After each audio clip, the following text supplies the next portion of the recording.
Welcome to Kenwood Church and my Sum It Up. Sum It Up is my opportunity to sum up my sermon from this past week. I finished a sermon series called Faith Explored. This past week, we talked about how faith might come at a cost. We talked about Shadrach, Meshach, and Abednego and how they defied the king's order to bow down to the idol and they were thrown into the fiery furnace. And in the midst of the flames, in the midst of the burning, or not burning,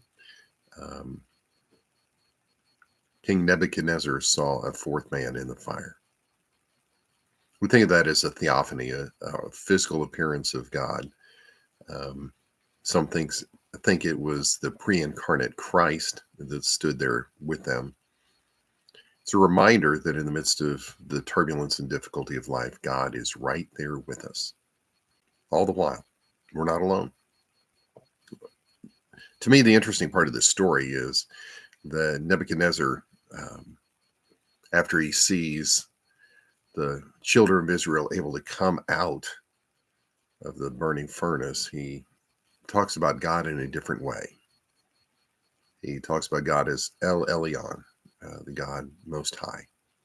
In other words, that he got it, that the God that they worshiped, that they refused to bow down and worship this gold idol because of, that their God was the one true God.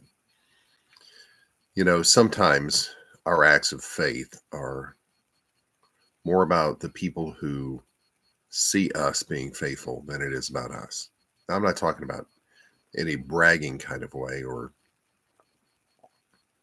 narcissistic type of action. I'm talking about there's a real effect on other people when we demonstrate our faith, when we are faithful, when we do what God tells us, no matter what the cost is. They say that the three children, Shadrach, Meshach, and Abednego, say that they are going to be willing to be thrown in the fire even if God doesn't show up to save them. They were committed. They were faithful. Do other people see that in your life? Be committed. Be faithful. You can make a difference in somebody's life. Have a good day. God bless.